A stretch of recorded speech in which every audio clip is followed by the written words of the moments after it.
जय सतगुरुदेव। आप सभी को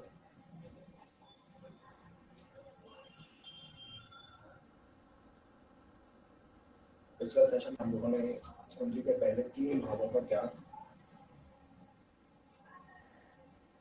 सीखने की कोशिश की थी कि कुंडली भाव का उनसे जुड़े हुए जो प्रभाव होते हैं हमारे जीवन में, उनका हमारे जीवन में क्या फर्क पड़ता है।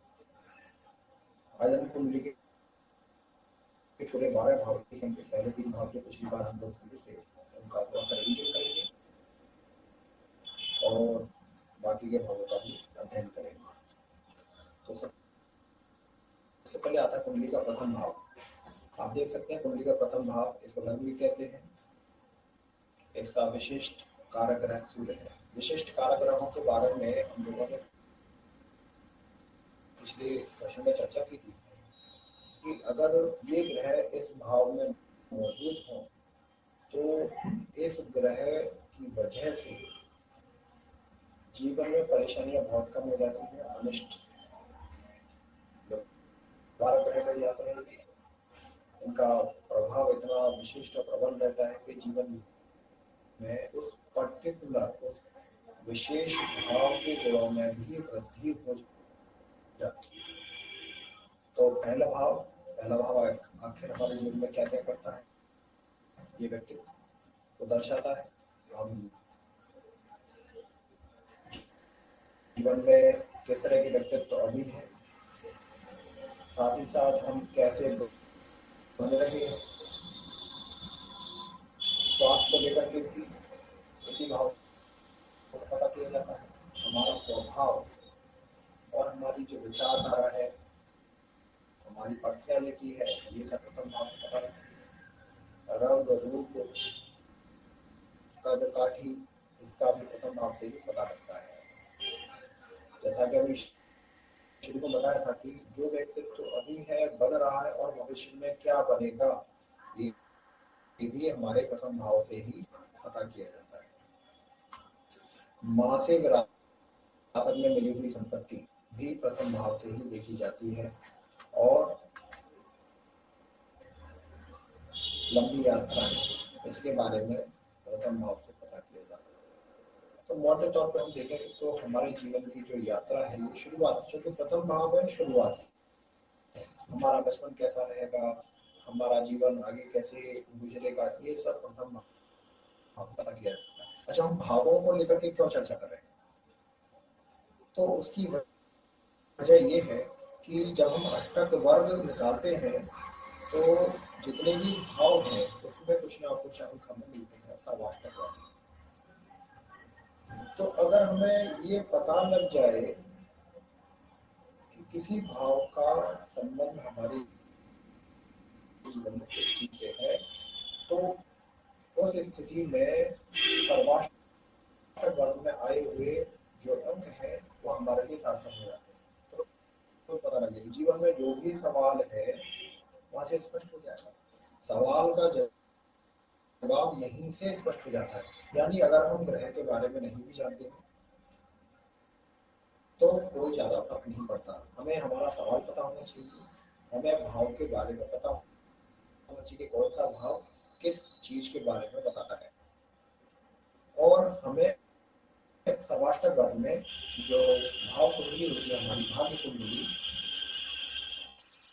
उसमें मूल संख्या जो आती है वो पता लग जाए तो एक सेकंड में आप ये देख सकते हैं कि हमारे जीवन में ये चीज संभव है या नहीं संभव है।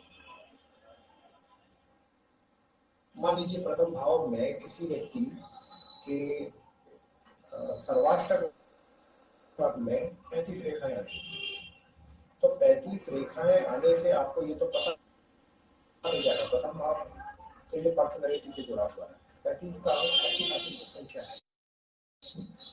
ग्रहों की स्थिति के हिसाब से व्यक्ति की कई काफी लंबी हो सकती है। मैं ये नहीं कह रहा कि ऐसा होगा ही होगा, लेकिन चूंकि अंक अच्छा है, 30 की गिनती जो है एक स्टैंडर्ड मानी जाती है कि कम से कम 30 गिनतियां वहां मौजूद हो तो भाव समृद्ध माना जाता है। अब 30 से ऊपर है 35, तो 35 जैसे पहुंचे हम समझ जाएंगे कि इस भाव में जुड़ी हुई चीजें आपकी बढ़िया और उच्च स्तर की है।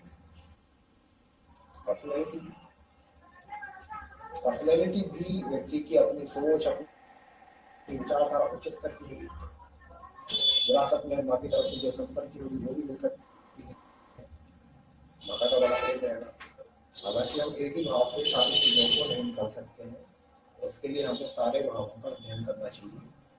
तो कहने का मतलब ये है कि एक चीज अगर हमारी क्लियर हो जाए कि भाव क्या संबंध रखते हैं हमारे जीवन में, तो सर्वाष्टक वर्ग से आप अपने सवालों का जवाब सहजी रूप से प्राप्त कर सकते हैं।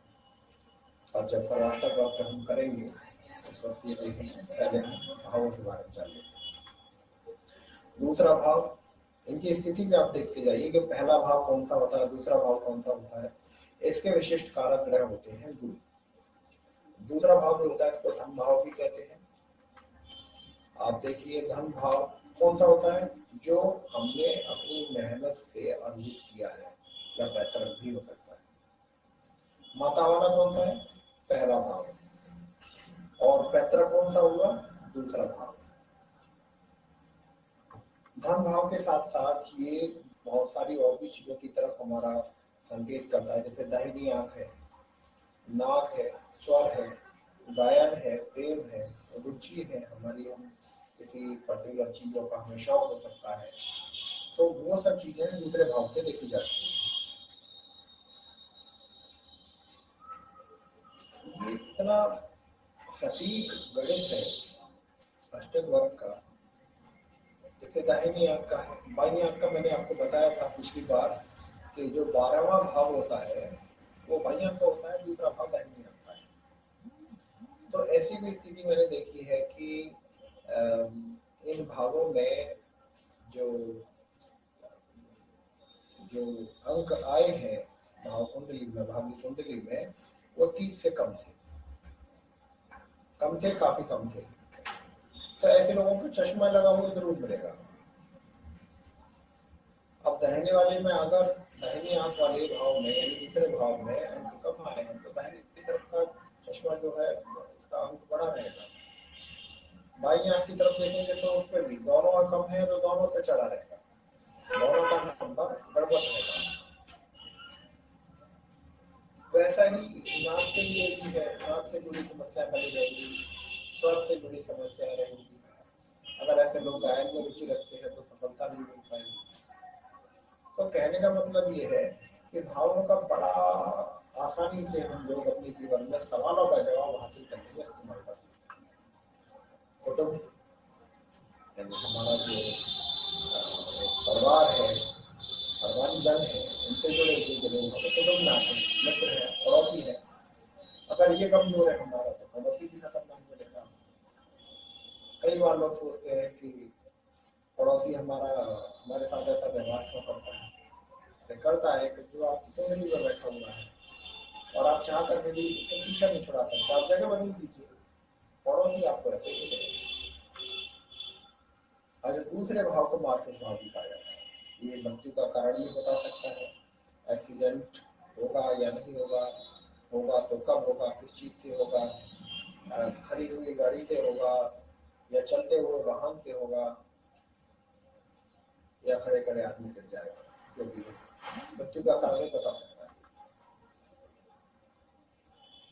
एक चीज इससे पता लगती है, स्वार्थता, निजत्व, यानी जो चीज हमारे अपने हित के लिए होती है वो दूसरे को देखी जाती है। इसको हम चर्चा करेंगे जब हम 11वें भाव में होंगे, जो हमारा आय भाव है, उससे हम इसका कंपैरिजन करेंगे। तो दूसरा भाव और 11वां भाव, अब देखिए ये भी धन भाव है और वो भी लाभ का भाव है, लाभ धन धन के लिए हो गया, लेकिन यहाँ पे हमारा स्वार्थ हावी रहता है। और वहां पे 11वें भाव में वहां पे लोक कल्याण की भावना आती है। उसको भी जब हम करेंगे देखेंगे।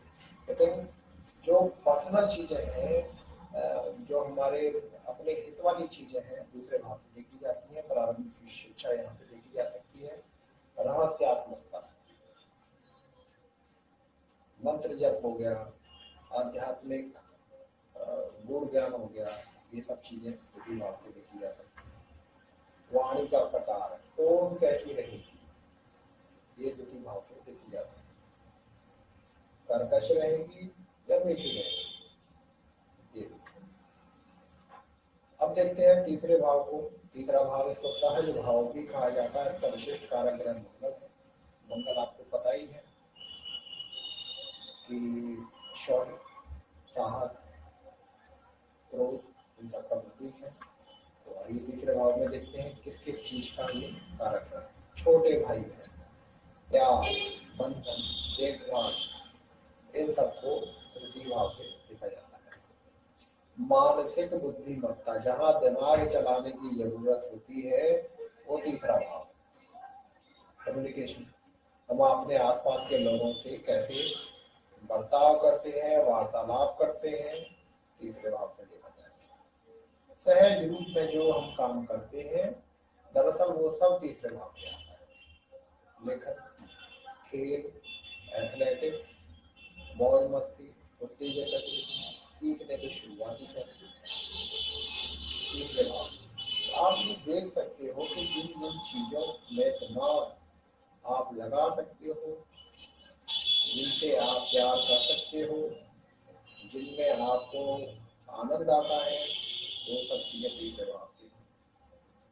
इसके अलावा पराक्रम, तीसरा भाव है ही पराक्रम का। शौर्य, साहस, कर्म, नौकर, और छाती के जो ऊपरी हिस्सा है उससे जुड़े हुए जो रोग होते हैं, वो आपको तीसरे भाव से दिख जाते हैं। तो जो लोग दमा की समस्या से पीड़ित हैं, उन्हें इस भाव पे जरूर विचार करना चाहिए कि कहीं ये भाव उनका कमजोर तो नहीं। काम का भाव, जहाँ हमारे व्यक्तिगत सबसे ऊपर, पढ़ाई, मानसिक क्षमता, याद करने की क्षमता। ध्यान रखिए, जो नौवां भाव होता है वो उच्च शिक्षा के लिए, इसमें कोई शक नहीं। लेकिन पढ़ाई, जो शुरुआती जो पढ़ाई होती है, और हमारी जो मानसिक क्षमता है, याद करने की क्षमता है, हमारी हमारी जो मेमोरी है, ये सब चीजें देखी जाती है तीसरे भाव से। इसका संबंध गर्दन, हाथ, कंधे, कॉलर बोन, ऊपरी छाती, छाती का ऊपरी हिस्सा, कान, श्वास नलिका और हाथ। तो इनसे जुड़े हुए अगर कोई रोग होते हैं, कोई कोई दिक्कत आती है, तो हमें तीसरे भाव को देखना चाहिए। चौथे भाव, स्वहृदय भाव। इसके कारक ग्रह चंद्रमा और बुध है। बुध बुद्धि का ग्रह होता है, चंद्रमा मन का ग्रह है। तो जहाँ मन से जुड़ी हुई चीजें हैं, वो चौथे भाव से देखी जाती है। सुहृदय भाव, हृदय में भी जो हमारे दिल के करीब चीजें होती हैं, कौन सी होती है? वो होता है सबसे पहले परिवार, घर, संबंध। केवल एक ही भाव ऐसा है पूरी जिंदगी में जो घर, परिवार और संबंध के बारे में बताता है। इस भाव से सुख देखा जाता है, माता का सुख, स्पेशली माता का सुख है। घर है, गांव है, मकान है, संपत्ति है, बाग बगीचा है, पेट के रोग हैं, इन पर विचार किया जाता है। माता का सुख, उनकी आयु, स्वास्थ्य, संबंध, उनके साथ कैसा संबंध रहेगा, और घरेलू जीवन के प्रति आपका दृष्टिकोण क्या रहेगा, ये भी चौथे भाव से निकाला जाता है। इसके अलावा जो एक बहुत महत्वपूर्ण चीज से देखी जाती है, जो आर्थिक संपन्नता और भौतिक संपन्नता। हो सकता है आर्थिक रूप से आप बहुत संपन्न, पैसा बहुत है, लेकिन भौतिकता की कोई चीज आपके पास है नहीं। ऐसा हो पैसे बहुत है, लेकिन आप खर्च नहीं करते। खर्च कर भी सकते हो, तो खर्चे इतने लगे रहते हैं कि आप अपने लिए कुछ नहीं बचाते। तो आर्थिक संपन्नता और भौतिक संपन्नता, ये दोनों चीजें देखी जाती है। मकान कब बनेगा, वाहन कब मिलेगा, कैसा मिलेगा, छोटा मिलेगा, बड़ा मिलेगा, गाड़ी होगी तो घोड़ा होगा, 4 पहिए की गाड़ी होगी तो कौन सी गाड़ी होगी, उच्च श्रेणी का वाहन होगा या छोटा सा होगा, मकान बनेगा तो कब बनेगा, किस दिशा में बन सकता है, ये सब चौथे भाव से देखे जाते हैं। जो शरीर के अंग इससे प्रभावित होते हैं, जैसे फेफड़े, स्तन, छाती का ऊपरी हिस्सा, और हृदय का ऊपरी भाग। और इस भाव से मैंने पहले कहा था, ये मन से जुड़ा हुआ भाव है स्वभाव, क्योंकि इसका जो स्वामी है ये चंद्रमा है, विशिष्ट कारक है। तो भावनात्मक जुड़ाव वाली जो चीजें होती हैं, जैसे घर है, कार है, फर्नीचर है, टेलीविजन है, ध्यान लगाना है, यानी जहाँ भी हमको आराम और विश्राम मिलता है वो चीजें चतुर्थ भाव से ही देखी जाती है। फिर आता पंचम भाव, इसको संतान भाव भी कहते हैं। इसका विशिष्ट कारक भी है। आइए देखते हैं पंचम भाव में क्या क्या है। बुद्धि, विद्या, हमारा जो ननिहाल होता है, मामा ही नहीं, ननिहाल का सुख होता है, और धन मिलने का उपाय, नौकरी, संतान, आने वाली पीढ़ी का ज्ञान, सब पंचम भाव से होता है। पर मूल रूप से पंचम भाव देखा जाए तो जीवन में जो क्रिएटिविटी है, रचनात्मकता है, जिसमें हमको आनंद आता हो, ऐसी रचनात्मकता का ज्ञान आपको पंचम भाव से होगा। तो रोमांस, जिससे प्रेम होगा, वही रोमांस है आपका। बच्चों के साथ आनंद जुड़ा है, और वैसे भी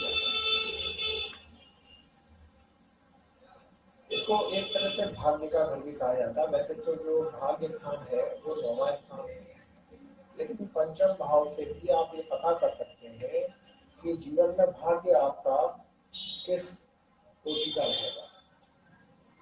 आप लॉटरी में जीतेंगे या लुट जाएंगे, ये भी आप इससे पता कर सकते हैं। तो ये ऐसा धन है जो आपको बहुत सारी चीजों के बारे में बता सकता है। तो जीवन में जो प्रेम वाली चीजें हैं वो आपको पंचम भाव से देखने को मिलेगी। इसके अलावा जो हमारा यश है, हमारे अनुयायी हो सकते हैं, कोई भी धार्मिक कार्य हो सकता है, मंगल कार्य है, जैसे जुड़े हुए जो रोग है, छाती के निचले हिस्से की जरूरत है। हमें ज्योतिष में इतना बारीकी से ये बताया गया है कि कौन सा हिस्सा किस स्थान से प्रभावित हो सकता है।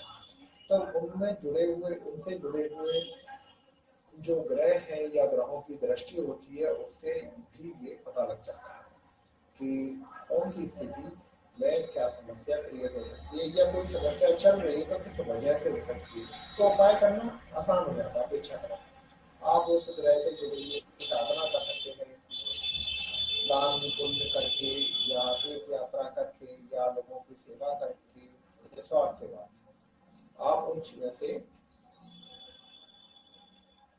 फ्री हो सकते हैं, छुटकारा पा सकते हैं। इसके अलावा पत्नी के माध्यम से प्राप्त भाग्य, व्यावसायिक साझेदारी या दिल से जुड़े हुए जो मामले हैं, ये आपके पंचम भाव से देखे जाते हैं। पेट, जहाँ पे हम पोषित होते हैं, अग्नि शहरी, ये भी पंचम भाव से देखा जाता है। कला बनाना हो या सीखना हो, या जो हमसे प्यार करते हैं या जिनसे हम प्यार करते हैं उनसे रोमांस, पढ़ना, पढ़ाना, ये सब पंचम भाव में देखे जाता है।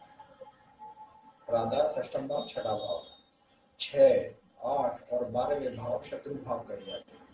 क्यों? छठवां भाव तो शत्रु भाव है, 8वां मृत्यु का है, रोग का है, आयु का है, और 12वां व्यय भाव है। तो जीवन में अगर 9 भाव ऐसे हैं जो मित्र भाव है, तो 3 भाव ऐसे भी हैं जो शत्रु भाव कहे जाते हैं, 6वां, 8वां और 12वां भाव। छठे भाव के कारक ग्रह शनि और मंगल है। अगर इसमें शनि और मंगल है, ध्यान रखिए, जो शुभ स्थान होते हैं वहां पे अगर शुभ ग्रह मौजूद हो तो उनका प्रभाव बढ़ जाता है। लेकिन शत्रु भाव में अगर पापी ग्रह बैठे हुए, शनि पापी ग्रह, मंगल पापी ग्रह, सूर्य पापी ग्रह, तो इनमें अगर पापी ग्रह बैठे हुए होते हैं तो जैसे लोहा लोहे को काटता है, हीरा हीरे को काटता है, ऐसे शत्रु भाव पापी ग्रह, वहां पे उन ग्रहों का जो फल होता है शुभ हो जाता है। तो शनि और मंगल की उपस्थिति अगर छठवें भाव में होगी तो जातक के लिए बड़ा श्रेष्ठ बनता है। छठे भाव से हम शत्रु, चिंता, कर्जा हो सकता है, मन में संदेह आ सकता है घर परिवार के प्रति, पत्नी के प्रति, अपने प्रति, अपनी साधना के प्रति, समाज के प्रति। आप देख रहे हैं दुनिया भर में इतने सारे लड़ाई झगड़े हो रहे हैं, तो ये सब क्या है? संदेह तो है एक दूसरे के ऊपर। एक दूसरे के शत्रु तो है ही, एक दूसरे पर विश्वास भी नहीं किया जा सकता, विश्वास कर भी नहीं सकते और हो भी नहीं सकता। तो ये दोनों ये प्रकृति का नियम है। आधे क्षेत्र में शांति रहेगी, आधे क्षेत्र में लड़ाई चलेगी। तो षष्ठम भाव, जैसे किसी दो देशों में लड़ाई चलती रहती है या लड़ाई कब होने वाली है, तो ये देशों की अगर को कभी निकाल के देखा जाए तो पता लग जाएगा कि किस किस ग्रह के या किस देश के छठवें भाव में क्या स्थिति है। उसके शत्रु बनेंगे। देश लोगों से जुड़ा हुआ है तो लोगों के भी शत्रु बन जाते हैं। पर कितनी बारीकी से गणित काम करता है, इसको समझना सहज संभव तो नहीं, थोड़ा थोड़ा आइडिया दिया जा सकता है। तो उधर के ऊपरी हिस्से के लोग, पेट के ऊपरी हिस्से के जो लोग होते हैं, अपयश इससे जुड़ा हुआ है, शोक दुख इससे जुड़ा हुआ है, शत्रु है तमाम अपयश शोक और दुख तो होने ही बने। इसके अलावा जो हमारी दैनिक दिनचर्या है, स्वास्थ्य की, कल्याण की जो हमारी गतिविधियां होती हैं, वो छठे भाव से देखी जाती है। और इसी में पता लगता है स्वस्थ जीवन शैली से जुड़े हुए सारे पहलू, जैसे आहार है, पोषण है, व्यायाम है और आत्म सुधार की खोज। तो जहाँ अष्टम भाव, कुंडली का कोई भाव बुरा नहीं, लेकिन ये बहुत कुछ बताते हैं, हमें इनको समझने की जरूरत होती है। तो छठे भाव में आप देखिए आत्म सुधार की खोज, बाकी और कोई आपको नहीं देगा है। आपका जो 12वां भाव है वो भी आपको बताएगा, 8वां भाव है वो भी बताएगा। लेकिन सोचिए जिनको हम शत्रु भाव कहते हैं, शत्रु स्थान कहते हैं, आत्म सुधार की जो खोज की जो चीजें मौजूद है वो छठे भाव में मौजूद है, पहले भाव में नहीं है, तीसरे में नहीं है, चौथे में नहीं है, पांचवें में नहीं है। तो ये बहुत महत्वपूर्ण चीज है जिस पर हमें विचार करना चाहिए। बीमारी हुई, बीमारी की वास्तविक स्थिति हुई या उससे उभरने का संकेत भी छठे भाव से नहीं है। मुकदमा, मुकदमेबाजी जो है किसी के भी जीवन को ग्रस्त कर सकता है। शत्रु बन जाना किसी का, या हमारा कोई शत्रु बन जाए, विवाद हो जाए, संघर्ष हो, सालों साल पीढ़ी दर पीढ़ी संघर्ष चलते रहते हैं। आपने देखा होगा आज भी भारतीय न्यायालयों में 3 करोड़ से ज्यादा मुकदमे लंबित हैं। वो सब क्या है? छठे भाव की मेहरबानी। छठा भाव कमजोर है, लोग जानते नहीं है कि इसका निवारण कैसे किया जाए। ज्योतिष को लोगों ने मजाक का विषय बना करके रखा हुआ है। ज्योतिष सिखाने वाले, सीखने वाले दोनों ही इस तरह के हो गए हैं कि मूल तथ्य पर कोई विचार नहीं करता। अगर जो कोई सवाल पूछने जाता भी ज्योतिषी के पास, तो पूछता महाराज ये बता दो ये काम कैसे होगा।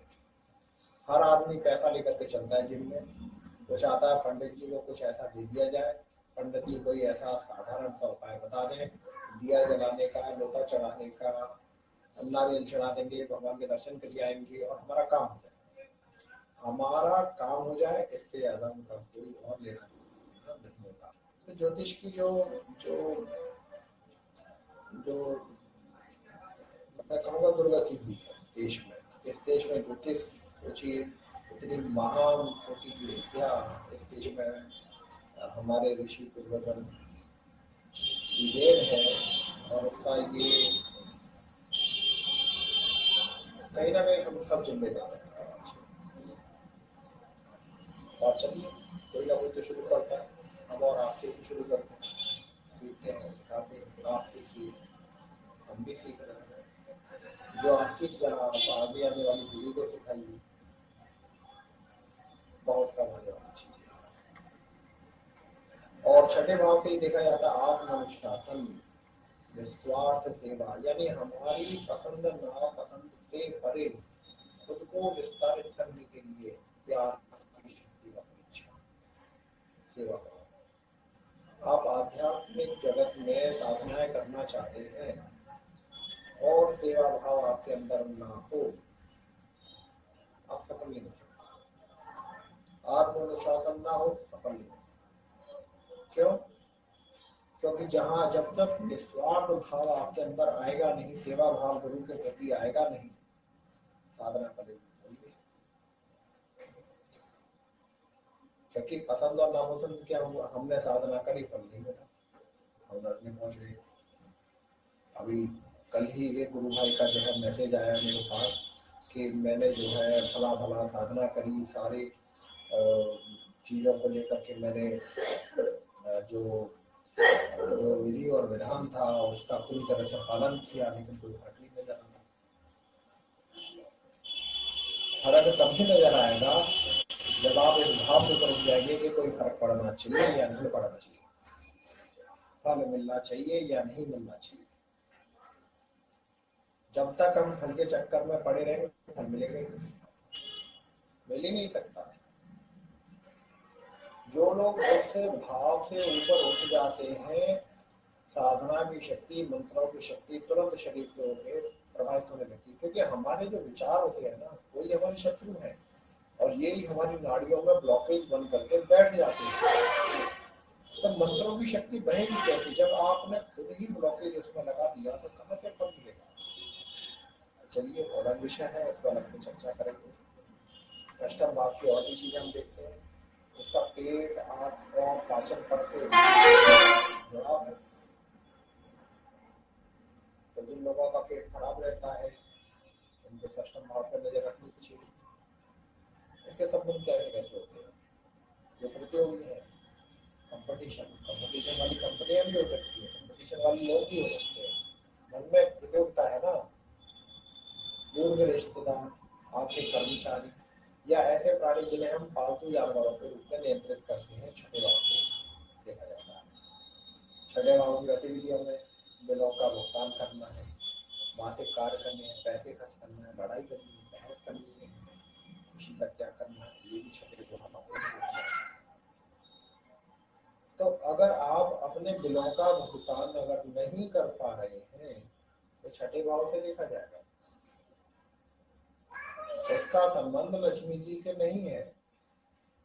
लक्ष्मी जी आ रही है लेकिन आप बिलों का भुगतान नहीं कर पा रहे, तो ब्लॉकेज है छठे भाव। फिर इसको लेकर के बात चर्चा हो गई, आत्मनुशासन, विश्वास से भाई इसके अच्छा। फिर आता है सातवां भाव, विवाह भाव। जीवन का एक बहुत महत्वपूर्ण पड़ाव है। इसके विशिष्ट कारक शुक्र ग्रह है। अगर शुक्र ग्रह सातवें भाव में मौजूद हो, जो कि शुक्र धन प्रदाता ग्रह है, बहुत विलास के ग्रह है, तो सातवें भाव में अगर इनकी मौजूदगी रहती है या इनकी दृष्टि सातवें भाव में रहती है तो बहुत अनुकूलता आती है वैवाहिक जीवन में। आगे देखते हैं इससे क्या क्या जुड़े हुए और भी करते हैं। जीवन साथी, मृत्यु, काम की इच्छा, वासना, विवाह, दैनिक व्यवसाय। देखिए, व्यापार जो है कई जगहों से देखा जाता है। व्यवसाय जो है आपका क्या होगा, कैसे होगा, वो दूसरे भाव में देखा जाता है। लेकिन अगर दैनिक व्यवसाय की स्थिति अगर देखी जाए तो सब संभाल सकते हैं। स्वास्थ्य का भी ये कारक है। जननेन्द्रिय, प्रत्यक्ष शत्रु, यानी कि कौन बंदूक लेकर के खड़ा रहेगा ये भी इससे पता किया जा सकता है। और साझेदारी व्यवसाय, जितने भी व्यवसाय साझेदारी में किए जाएंगे उसके लिए सप्तम भाव हमें जरूर देखना चाहिए। और जो गुप्त रोग होते हैं जैसे बवासीर है, उसको गुप्त रोग तो नहीं कहेंगे, लेकिन हाँ जो गुप्तेंद्रियां होती हैं उनसे तो जुड़ा है, तो इसको भी देख सकते हैं। इस भाव में शादी विवाह से जुड़ी हर चीज का राज समाहित है। आपने देखा होगा कि कम उम्र से ही लोगों में आकर्षण उत्पन्न हो जाता है, साथी की इच्छा, केवल कल्पना है, हमारी प्रतिबद्धता, जुनून है, उसको समझने का स्तर है। तो ये इस भाव की ग्रहों की स्थिति से नियंत्रित होता है। जीवन में सफलता मिलेगी या असफलता मिलेगी, तो इसके लिए हमें सब संभावना देखना चाहिए। और ये सब यही नहीं बताता कि आपके कौन कौन से राज हैं, यही नहीं बताता। ये इस बात को ही बताता है कि आप क्यों और किस प्रकार से किसी रिश्ते में जुड़े हुए हैं। प्यार है, पैसा है, व्यवहारिक कारण हो सकता है, सामाजिक दबाव हो सकता है, वह जीवन में शून्य को भरने के लिए हो सकता है। तो जो कारण होते हैं वो बहुत महत्वपूर्ण है। हो सकता है आप किसी के साथ जुड़ गए हो तो उसके पीछे प्रेम भी हो सकता है। कुछ व्यवहारिक कारण हो सकते हैं। आपने पुराने जमाने की कहानियां सुनी होंगी कि एक राजा ने अपनी बेटी की शादी दूसरे राजा से करवा दी। तो व्यवहारिक कारण था, तो सामाजिक दबाव भी था। व्यवहारिक कारण क्या था? एक राज्य को दूसरे राज्य से प्रोटेक्शन चाहिए, फिर अपनी बेटी की शादी दूसरे राज्य से करवा दी। तो राजा ने उसकी बेटी को स्वीकार कर लिया और उस राज्य को अवैध कर दिया। ठीक है, हम आपके ऊपर आकर नहीं करेंगे। बड़े व्यावहारिक कारण। दो राज्यों का आपस में जो विलय हो जाता है, उसमें इतिहास में ऐसे असंख्य उदाहरण हैं जो ये कहते हैं कि व्यावहारिक कारणों से भी विवाह हुए हैं। बहुत से लोग सिर्फ पैसे के लिए भी शादी कर लेते हैं कि फलाना लड़की या फलाना लड़का जो है बहुत अमीर है, इससे शादी करेंगे तो हम सभी हो जाएंगे। पैसा कुछ लोग जीवन में शून्य को भरने के लिए करते हैं। तो जो कारण है वो बहुत स्पष्ट तरीके से सत्संभाव से देखा जा सकता है। इसके अलावा जो शरीर के संबंधित अंग हैं वो है गुर्दे, पीठ के निचले हिस्से, निचला श्रोणी क्षेत्र। श्रोणी जो है स्थान का नाम है शरीर का। कमर से नीचे का जो हिस्सा होता है मुख्य तौर से इससे प्रभावित रहता है और उसके बारे में से जानकारी मिलती है। भाव के संबंध जो होते हैं, रोमांटिक पार्टनर है या अन्य लोग जिनके साथ हम साझेदारी में हैं। आप देखिए, जो व्यवसाय की बात हो रही थी, साझेदारी वाली व्यवसाय की, तो सप्तम भाव से ही देखा जाएगा। इसकी गतिविधियां हो गई यौन संबंध, व्यापारिक वार्ता। देखिए, साझेदारी वाले व्यापारिक वार्ता की बात हो रही है, कूटनीति की भी बात हो रही है, और दूसरों के साथ सुखद वार्तालाप है, बहस है, सहिष्णुता है, सब सप्तम भाव से देखा जाता है। अष्टम भाव के विशिष्ट कारक है शनि। इसको आयु भाव भी कहा जाता है। जैसा पिछली बार हम लोगों ने डिस्कस किया था कि 6, 8 और 12 शत्रु भाव है। तो अष्टम भाव में, शत्रु भाव में अगर शनि महाराज विराजमान होंगे, शनि पापी ग्रह हैं, तो उनकी उपस्थिति से या इस भाव पर उनकी दृष्टि पड़ी हो तो ये भाव किसी भी व्यक्ति के लिए बड़ा श्रेष्ठ बन जाता है। क्यों? उसके कारण है, ये भाव जो है आयु, जीवन, मृत्यु का कारण, चिंताएं, आकस्मिक धन लाभ, आकस्मिक परिवर्तन, विदेश यात्रा, दुर्घटना, असाध्य रोग, उदर के निचले भाग से संबंधित रोग, गुप्त रोग, इनके बारे में बताता है। तो अगर शनि की दृष्टि हो या शनि महाराज स्वयं विराजमान हो तो जो आकस्मिक धन लाभ की स्थिति बनेगी तो बन सकती है, विदेश यात्रा की स्थिति बन सकती है, अगर दुर्घटना होने वाली होगी तो टल सकती है, असाध्य रोगों से बचाव हो सकता है।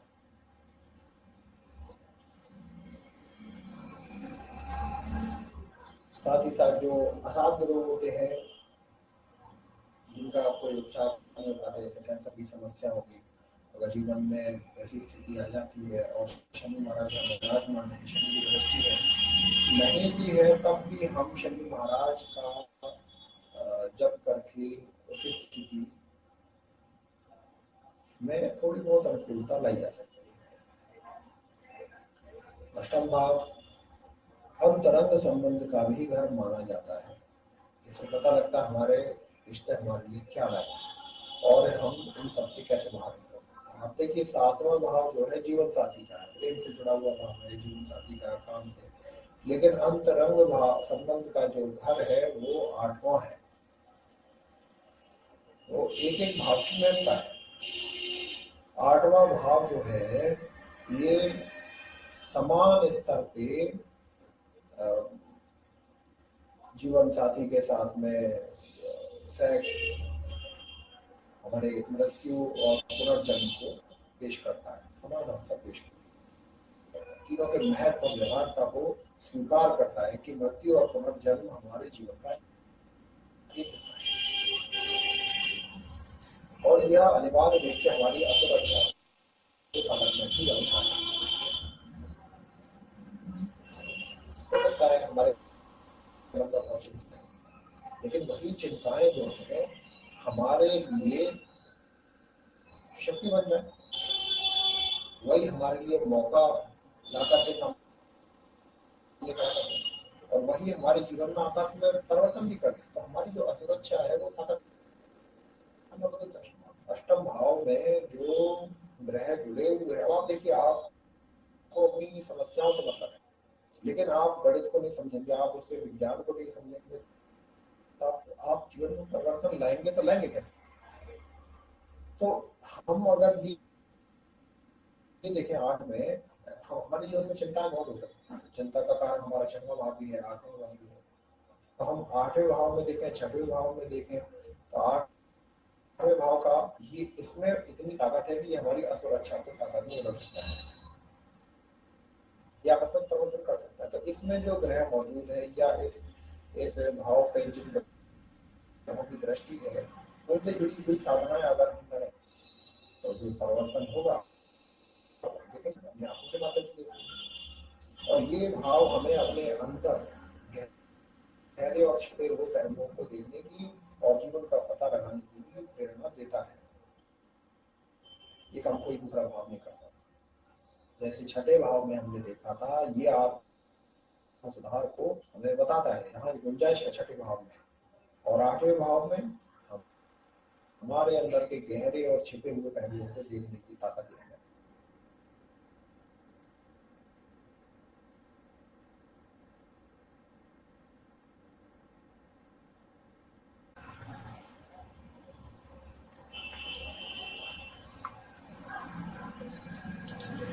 तो अष्टम भाव में अभी हम इसमें कॉल डिस्कनेक्ट हो रही थी।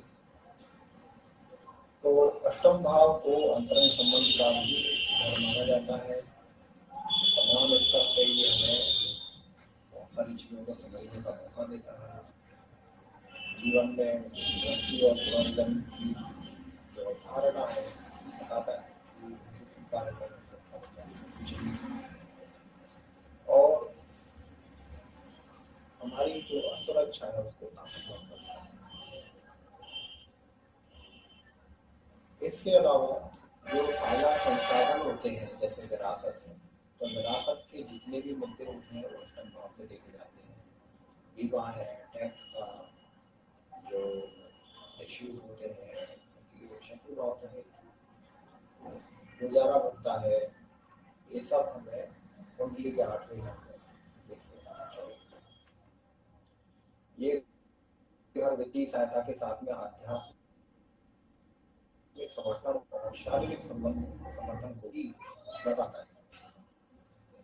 तो अगर हम अपने जीवन में आध्यात्मिक उन्नति करना चाहते हैं तो हमें इन शत्रु भावों का सहारा लेना ही पड़ेगा, बिना इसके संभव ही नहीं। तो अगर आध्यात्मिक समर्थन की बात की जाती है तो यह 8वें भाव से ही संभव है। 8वें ग्रह में जो ग्रह हमने अभी कारक ग्रह की बात की थी तो शनि है। शनि जो है नुकसान और चीजों को ध्यान से और गंभीरता से लेने की आवश्यकता को दर्शाता है। ये समझने वाली चीज है कि जीवन में नुकसान हो सकते हैं। अष्टम भाव क्या है? शत्रु ग्रह है, शत्रु भाव है हमारे। शत्रु भाव मतलब नुकसान किससे होगा? आसानी रोगों से हो सकता है, बीमारियों से हो सकता है, पेट के जुड़े हुए निचले हिस्से हैं, उनके साथ परेशानियों से हो सकता है। हमारी यात्राओं की वजह से भी हो सकता है। तो नुकसान किस तरह का होगा उसको ध्यान से देखने की और उसको समझने को जरूरत है। और इसमें शरीर के जो संबंधित अंग हैं वो है हमारी प्रजनन प्रणाली, जननांग, जीवा, बृहदांत्र। बृहदांत्र कहते हैं बड़ी आंत का जो हिस्सा है वो 8वें भाव से जुड़ा हुआ है। फिर आता है 9वां भाव, इसको भाग्य भाव भी कहते हैं। इसके विशिष्ट कारक ग्रह सूर्य और गुरु। तो भाग्य भाव बहुत बहुत महत्वपूर्ण है अपने जीवन में। भाग्य ना हो अगर जीवन में तो व्यक्ति को बड़ा परिश्रम करना पड़ता है, बड़ा कष्ट उठाना पड़ता है। इसी भाव से धर्म, कर्म, विद्या, तप, भक्ति, तीर्थ यात्रा, दान, कन्या, भाग्योदय, भी स्वप्न, उच्च शिक्षा। याद है आपको तीसरे भाव से हम लोग जो देखे थे वो था शिक्षा का, मानसिक, हमारी जो चीजें याद करने की क्षमता है, मानसिक क्षमता, वो तीसरे भाव से देखी जाती है। लेकिन उच्च शिक्षा का देखेंगे 9वें भाव से। गुरु, आचार्य, इन सबका विचार जो है 9वें भाव से किया जाता है। कुंडली का जो 9वां घर है विश्वास, ज्ञान, दिव्य पूजा का शुभ। बहुत से लोग कहते हैं हम लोग इतना काम करते हैं, इतनी साधना करते हैं, जप करते हैं, तप करते हैं, हमें कुछ मिलता नहीं। और हम लोगों ने कितनी बार इस बात को चर्चा में लेकर के आए हैं कि जो भी साधना करेंगे, जो भी मंत्र जप करेंगे, उसका फल मिलेगा जरूर। ये नवम भाव है, भाग्य भाव। पिछले कार्यों के परिणाम स्वरूप वर्तमान जीवन में जो भाग्य मिलता है वो 9वें भाव से। आमतौर पर भाई, गुरु भाई और गुरु बहन हमारे वो शिकायत करते हैं कि हमने इतनी साधना करी, हमें उसका फल नहीं मिला, ऐसा नहीं मिला। तो उसको लेकर के हम भी लोग चर्चा करते हैं कि ये कहाँ लिखा हुआ है कि आपको इसी जीवन में ही इन चीजों का फल मिलेगा। मिलेगा, गारंटी है, लेकिन इसी जीवन में मिलेगा ये कहाँ लिखा हुआ है। और इस जीवन में मिले उसके लिए कुछ चीजें करनी पड़ती है। आप अगर गुरु जी से ये कहें कि हमारे सारे खाते बंद कर दो, अगले वाले भी पिछले वाले, तो गुरु को बाध्य होकर के आपके सभी जन्मों का खाता तो इसी जन्म में ही करना पड़ेगा। लेकिन आप क्या कहते हैं, मुझे माया चाहिए, मुझे ऐसा चाहिए, मुझे ऐसा चाहिए। मेरे जीवन में बड़े कष्टों को भोगने की कोशिश नहीं करते। हम कष्टों को भोगते नहीं है और हम बचने की कोशिश करते हैं। हम ये देखते ही नहीं कि नवम भाव में जो आज आपको मिल रहा है ये आपके पिछले कार्यों का परिणाम है और वर्तमान जीवन में आपका भाग्य बन गया। ये वो चीजें मिलेगी, चाहे आपको करोड़पति के घर में जन्म मिले, चाहे आप गरीबों के घर में जन्म मिले, युद्ध क्षेत्र में जन्म मिले, कहीं भी मिले, ये हमारा भाग्य है। और ये आपको ये जानने में मदद करता है कि आपने अपने पिछले जीवन में जो काम किए थे अच्छे थे या खराब थे, आपको क्या भाग्य आपने संचित किया है, ये नवम भाव से पता लग जाता है। और ये भी निर्धारित करता है कि आप भाग्य में पर्याप्त भाग्यशाली हैं या नहीं है, या आप बहुत प्रयास के बिना परेशानियों से बचने में सक्षम है या नहीं। बहुत से लोग कहते हैं बहुत मेहनत करते हैं महाराज, बहुत मेहनत करते हैं, फल नहीं मिलता। तो भैया फल मिलेगा या नहीं मिलेगा, बहुत मेहनत करनी पड़ेगी या नहीं करनी पड़ेगी, ये सब नवम भाव से निर्धारित होता है। और नवम भाव निर्धारित होता है हमारे पूर्व जन्मों के कर्मों से। तो संत लोग कहते भी हैं अपना इस जन्म में आप सही से करो, अगला जन्म वैसे से कर दो, जो पहले करके आए हैं उसको भोग लो, मंत्र जप कर लो, नाम जप कर लो, साधन कर लो, पूजन कर लो, तपस्या कर लो, जो आपसे किया जाए करो। तो इससे इतना मनोबल भी मिल जाता है कि इस जीवन के कष्टों को आप आसानी से पार कर सकें और अगले जन्मों का भी आप अपना खाता सुधार सकते हैं। ये नवम भाव। नवम भाव अगर उच्च है, श्रेष्ठ है, तो व्यक्ति को आध्यात्मिक शिक्षा की अवसर बना सकता है।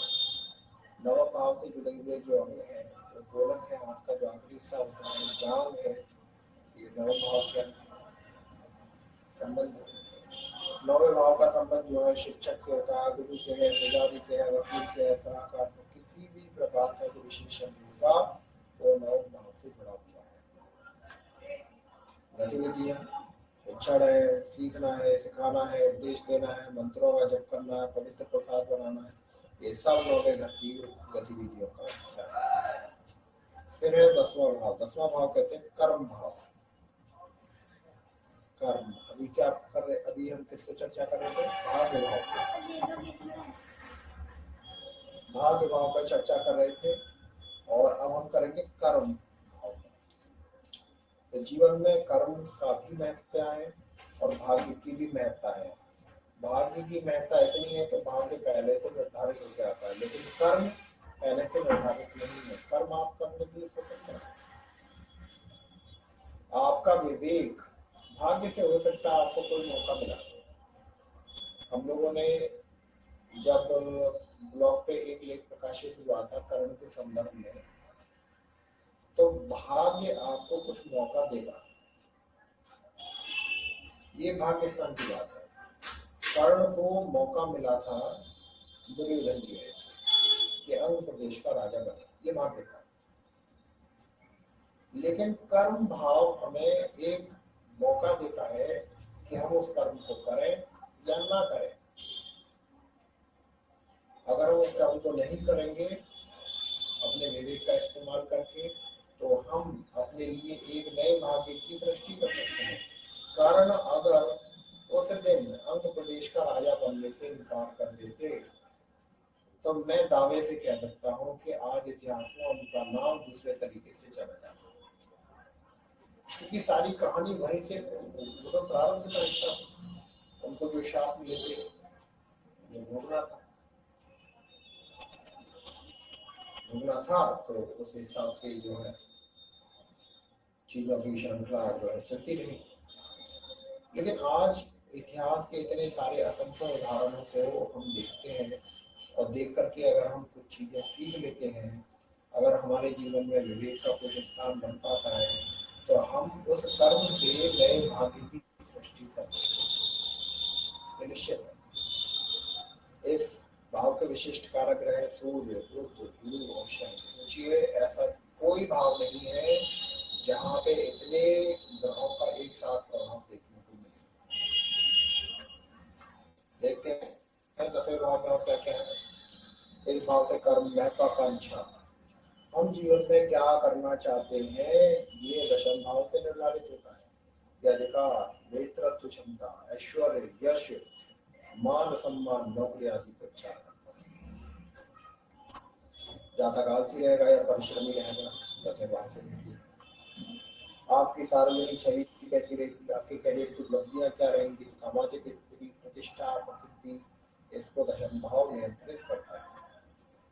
इसके अलावा आप चाहे किसी सरकार में हो या सेवा में हो, इस घर के क्षेत्र में आते हैं, पिता का मिलेगा नहीं मिलेगा, पिता से ज्यादा उन्नति करेगा या कम करेगा, पिता संबंध कैसे रहेंगे, दशम भाव से जुड़ा हुआ है, क्योंकि दशम भाव पिता का स्थान है। दशम भाव में अगर इसका गहन विश्लेषण किया जाए तो इस सवाल का जवाब मिल सकता है कि आप किस पेशे में रहेंगे, करियर में कितने सफल रहेंगे, करियर में क्या गलतियां कर सकते हैं, कर्मचारी नौकर रहेंगे या मालिक रहेंगे, ये दशम भाव से पता लग जाता है। और ये घर ऐसा है कि इसमें जो ग्रह मौजूद होते हैं, जो हमारी सर्वोच्च उपलब्धियां जो है, उच्च वृद्धि की हमारी इच्छा है, उसको निर्धारित कर सकते हैं। यानी हमारी महत्वाकांक्षा को निर्धारित किया जाता है इसमें मौजूद ग्रहों से। और ये भाव अनिवार्य रूप से आपके कैरियर और वित्तीय स्थिति से संबंधित है। और से लोग कहते हैं महाराज व्यापार नहीं चल रहा, परेशान है, बहुत परेशान है, दशम भाव से देखा गया। क्योंकि ये महत्वाकांक्षा से तो संबंधित है ही, साथ ही साथ इसका संबंध आपकी भौतिक सफलता से भी है, और ये जुड़ी है हमारे समाज से भी। ये दूसरे क्षेत्रों को प्रभावित कर सकती है, जैसे आपका प्रेम, वैवाहिक जीवन, दूसरों के साथ संबंध। आपने सुना ही होगा कि अगर धन है तो बहुत सारे मित्र बन जाते हैं, धन नहीं रहता तो बहुत सारे मित्र गायब हो जाते हैं। तो ये सब स्थिति कहाँ से आती है, कहाँ से देखी जाती है? दशम भाव। तो हमारी भौतिक सफलता हमारे जीवन के दूसरे क्षेत्रों को प्रभावित करेगी, ये हम यहाँ से देख सकते हैं। और देखा जाए तो हमारे जीवन की जो गुणवत्ता है, इस घर में जो ग्रहों की स्थिति होती है, उसको प्रभावित करती है। दशम भाव घुटने और जान दशम भाव से प्रभावित है। आपका बहुत है, नेता है, शक्तिशाली लोग हैं, आपके पिता जैसे अधिकार वाले लोग हैं, ऐसे लोगों के बारे में ही दशम भाव से पता लगेगा। आपका अपना कर्तव्य करना, क्योंकि कर्म भाव है। अग्रणी आगे रहना, दूसरों को कार्य सौंपना, नेतृत्व वाली क्षमता, अपने दायित्वों को पूरा करना, सार्वजनिक तरह से समाप्त करना, ये सब नेतृत्व क्षमता में आता है। तो ये दशम भाव से जुड़ी हुई गतिविधियां हैं। 11वां या एकादश भाव तो इसके विशिष्ट कारक गुरु है। गुरु, और इसको लाभ भाव भी कहा जाता है। लाभ यानी जीवन में लाभ भी प्राप्त, तो इसको आय भाव भी कहा जाता है। इसके द्वारा संपत्ति है, ऐश्वर्य है, मांगलिक कार्य है, वाहन आदि को विचार किया जाता है। वाहन का हम चौथे भाव से भी देखते हैं और एकादश भाव से भी देखते हैं, क्योंकि लाभ होगा तो ही वाहन आएगा, लाभ नहीं होगा तो वाहन कहाँ से आएगा। और ये हमारे जीवन के विभिन्न चरणों के दौरान जो हमें अलग अलग तरह के मुनाफे दर्शाता है। और ये हमारे व्यक्तिगत, हम लोगों ने जिससे चर्चा की थी, दूसरा भाव जब हम चर्चा कर रहे थे तो हमने बात करी थी कि 11वें भाव में और इसमें क्या था। दूसरा भाव जो है हमारे व्यक्तिगत लक्ष्य की बात करता है, व्यक्तिगत महत्वाकांक्षा की बात करता है, लेकिन 11वां भाव ये बात करता है समाज के प्रति हमारा दृष्टिकोण और एक समूह को लाभ कैसे मिलेगा, इसकी तरफ हमारी रुचि को बताता है। तो ये हम इसी से देखेंगे। तो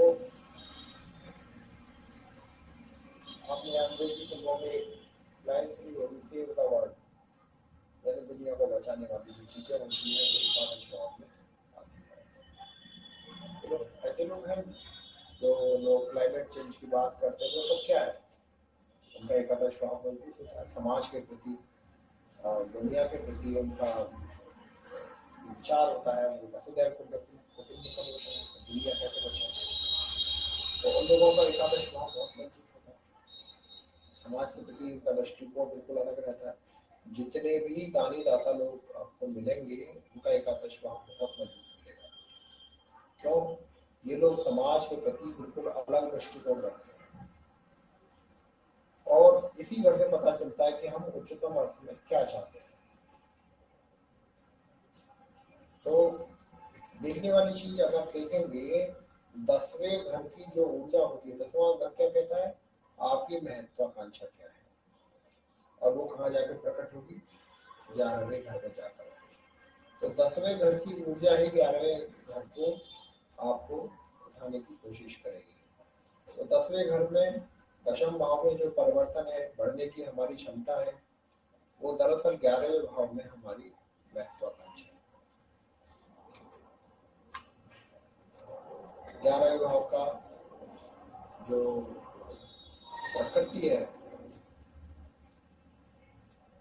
आप उसको ऐसे समझिए कि 10वां घर जो है महत्वाकांक्षा का, तो इसको महान दबाव है। जीवन के जो महान दबाव होते हैं, क्यों, सामाजिक पद प्रतिष्ठा, हमारे जो संबंध है, वो सब महान दबाव तो कही जाएंगे। और अंतिम परिवर्तन कौन से, 12वां घर। 12वां है वह भाव, लेकिन आखिरी भाव।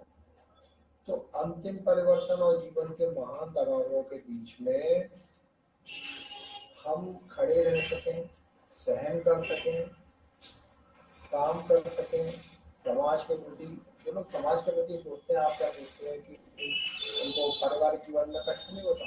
महान कष्ट होता है। आइंस्टीन का आप उदाहरण ले लीजिए, समाज के लिए बहुत काम किया, लेकिन उनका निजी व्यक्तिगत पारिवारिक जीवन बिल्कुल तहस नहस था। तो एकादश भाव बहुत कुछ बता सकता है अगर हम इसको थोड़ा सा समझने की कोशिश करें। फिर 11वें घर का स्थान निर्धारित करने से पता लगता है कि आप सामाजिक और व्यक्तिगत पहलुओं में कैसे गुजारा करेंगे। क्या आप इन क्षेत्रों में सफल होने की संभावना रखते हैं? क्यों? आय का भाव, आप इसी भाव से समाज के बारे में जानने की कोशिश कर रहे हैं, समाज का भला करने की कोशिश कर रहे हैं, तो आपके ऊपर इसका प्रभाव नहीं पड़ेगा? ऐसा हो नहीं सकता। तो सामाजिक और व्यक्ति पहलू कैसे रहेंगे, ये हमारे 11वें भाव से देखा जाता है। और चूंकि लाभ की बात कर रहे हैं, लाभ का भाव है, तो निर्धारित करने में महत्वपूर्ण है कि आपको सफलता मिलेगी, नहीं मिलेगी, क्या मिलेगी, कितनी मिलेगी, आपकी आशाएं और इच्छाओं को महसूस किया जाएगा कि नहीं किया जाएगा, या आप अपने प्रयासों में सफल होंगे कि नहीं होंगे, ये 11वें भाव से देखा जाता है। बहुत से लोग कहते हैं महाराज मैं इतने सालों से कोशिश कर रहा हूँ लेकिन मुझे इसमें सफलता नहीं मिली। तो अगर एकादश भाव कमजोर है, सफलता मिलने में थोड़ा दिक्कत आती है। जब तक कि आपको अतिरिक्त सहायता, दैवीय सहायता न मिले तब तक थोड़ा मुश्किल रहता है। जीवन की सच्चाई है, स्वीकार करना आना चाहिए। ज्योतिष का एक मूल मकसद जीवन की सच्चाई को स्वीकार करना, सिखाना भी है। हम अपने जीवन में महान कष्ट क्यों लेकर के आते हैं? हम स्वीकार नहीं करते, चीजों को स्वीकार नहीं करते, अपने आसपास के परिवेश को स्वीकार नहीं करते। हम उनसे पलटने की कोशिश करते हैं उन सब चीजों को जो हमारे जीवन में प्राप्त हुई है। ऐसा नहीं होना चाहिए। ज्योतिष यहाँ पे चर्चा करने का एकमात्र उद्देश्य ये भी है कि हमारे जीवन में जो चीज हमें मिली है, दरअसल वो किसी भी रूप में गलत नहीं है। हमारे जन्म जन्मांतर के कर्मों का परिणाम है, जो जीवन में भाग्य के रूप में, कर्म के रूप में, हमारे व्यक्तित्व के रूप में निकल करके आता है। उसको स्वीकार करने की आवश्यकता है, और यहाँ से हम अपने जीवन को कैसे उठा सकते हैं और प्रयासों की चर्चा होनी चाहिए।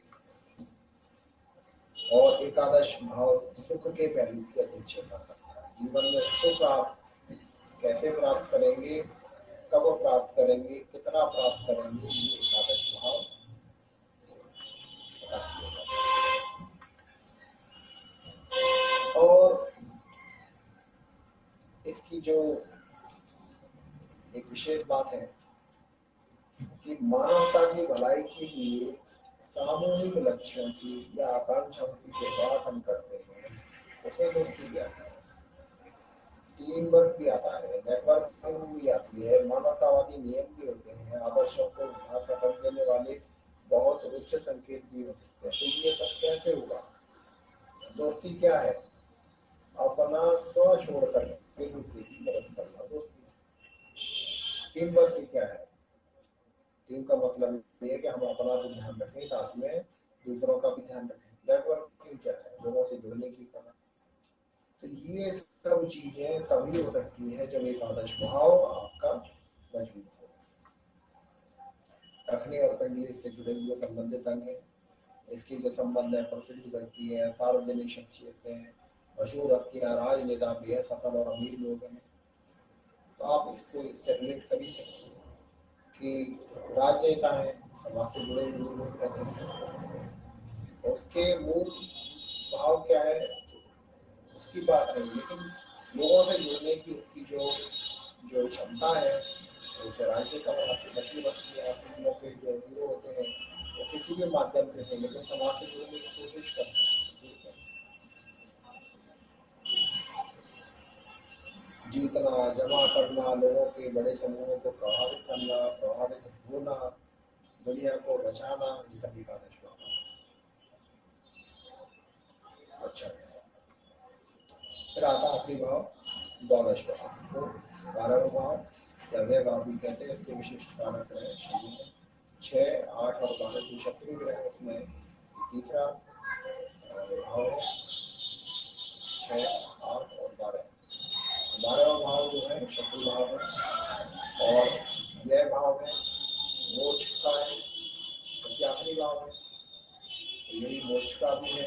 जन्म मृत्यु से अगर परे जाना है, मोक्ष प्राप्त करना है तो भी द्वादश भाव ही देखा जाता है।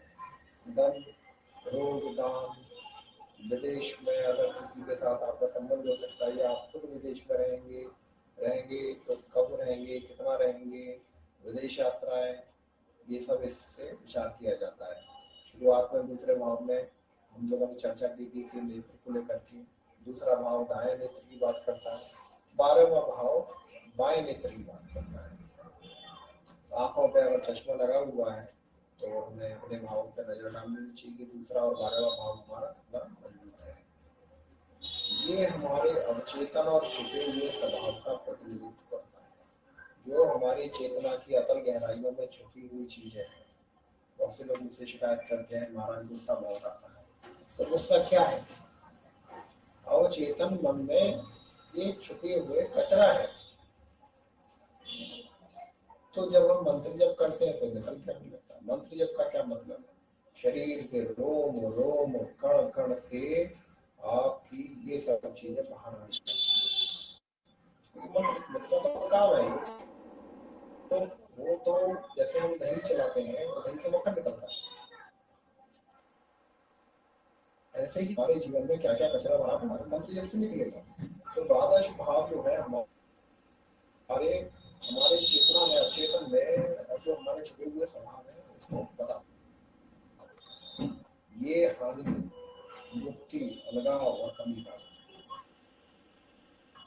और इसी से स्पष्ट करेंगे कि आदमी यूथ रहेगा या जरूरत से ज्यादा खर्च करने वाला रहेगा, महत्वाकांक्षी, वृद्धि, 11वां और इसके बाद में 12वां। ये ना जो है दुख, बर्बादी, खर्च, दैवी ज्ञान, शांति, मृत्यु के बाद के जीवन को अगर आपको विभिन्न तरीके करता है आपको बर्बाद। फिर इसको दरअसल लोग जान नहीं पाते, क्योंकि मृत्यु के बाद क्या होने देखते हैं, देखना चाहिए। सपने, भावना और रहस्य जैसे भौतिक इतना मौजूद है, ये मौजूद है भी। आप सब जानते हैं अगला जन्म होता है, लेकिन अगला देखा किसने? तो इसकी स्थिति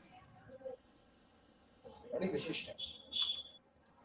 अच्छा, क्योंकि अवचेतन मन से जुड़ी हुई चीजें भी तो डर है, चिंता है, गलत है, संदेह है, दीन भावना है, ये पता लगेगा। एकांत, रहस्य, मौन, कष्ट, स्वयं को पहले ऐसा करने की कोशिश करना, ये करना। और जब ग्रह 12वें घर में गोचर करते हैं तो जब स्थिति बदलती है ग्रहों की और 12वें घर में आते हैं तो हम कर्मशील लोगों को अपने जीवन में आकर्षित करते हैं। लेकिन ध्यान रखिए, ग्रह हमेशा चाल बदलती रहती है। तो जब 12वें घर में ग्रह आते हैं तो हमारे जीवन में बड़े अच्छे अच्छे लोग आते हैं, लेकिन हमें याद रखना चाहिए सभी रिश्ते टिकने के लिए नहीं होते, आते हैं जाते हैं, चलता रहता है। और ये घर मोर्चे से भी संबंधित है, तो जन्म और मृत्यु के चक्र से अंत नहीं, और यही घर परम शांति और शांति के लिए दरवाजा खुलता है। तो ये शत्रु भाव जो है दरअसल शत्रु नहीं है, देखा जाए तो यही हमारे काम देता है। शत्रु भाव कहे जाते हैं क्योंकि अर्से से जुड़े हुए हैं तो लोग इनको दूसरे तरीके से देखते हैं, लेकिन अगर आध्यात्मिक संदर्भ में इनको देखा जाए तो इनसे परम मित्र हमारा कोई नहीं, क्योंकि इन्हीं से वो दरवाजे खुलते हैं जो हमारे जीवन को सिखाते रहता है। और ये आध्यात्मिकता के महत्व को स्वीकार करने के बारे में आमतौर पे लोग, अब इसको आमतौर पर नहीं कहना चाहिए, लेकिन मैंने बहुत से लोग ऐसे देखे हैं जो साधना पूजा पाठ इसमें विश्वास रखते हैं। तो कहते हैं सब कुछ कर्म है और हम अच्छे कर्म करेंगे तो अच्छा मिलेगा, सही बात है। लेकिन ये केवल एक पहलू है। आध्यात्मिकता का भी जो महत्व है उसको अगर हम समझे तो जीवन में बैलेंस लाया जा सकता है। बैलेंस बहुत महत्वपूर्ण स्थिति है। जब सिर्फ भौतिकता ही रहेगी और आध्यात्मिकता नहीं रहेगी तो जीवन में बहुत सी चीजें नहीं हो पाती। हो सकता है आप करोड़ अरबों रुपए कमा लो लेकिन शांति नहीं मिलेगी। हो सकता है आप बहुत अमीर हो लेकिन जीवन में रोगों से विकसित रहेंगे। तो ये भाव जो है आध्यात्मिकता के महत्व को स्वीकार करने के बारे में है। 12वां घर ये अंत के पास है। तो अगले जन्म में एक बेहतर जीवन प्राप्त करने के उद्देश्य को पूरा करने का ये प्रयास करता है। पैर हैं, सपने हैं, माई आंख है, इसके संबंध सपने या कल्पना में लोग शक्ति होना या शक्ति नहीं होना ध्यान, अगर आप ध्यान लगाना चाहते हैं तो 12वां जुड़ी हुई चीजों को आपको मजबूत करना पड़ेगा। सपने देखना, सोना, कल्पना करना, सूर्य देखना, ड्रग्स लेना, दुख या शांति करना, विदेश यात्रा करना, ये सब द्वादश भाव का है। और आज आप लोगों ने बहुत ध्यान से ये सब चीजें सुनने की कोशिश की है। आप साधुवाद के साथ हैं। 12 भाव का आपको बार बार इनको पढ़ना चाहिए, इनको आत्मसात करने का प्रयास करना चाहिए। कुंडली के 12 भाव को अगर हम समझ जाएं तो जीवन के आगे सवालों के जवाब हमें नहीं मिल जाएंगे। तो आज का सेशन हम लोग यही समाप्त करते हैं। अगले सेशन में हम चर्चा करेंगे ग्रहों के बारे में। तब तक के लिए नमस्कार।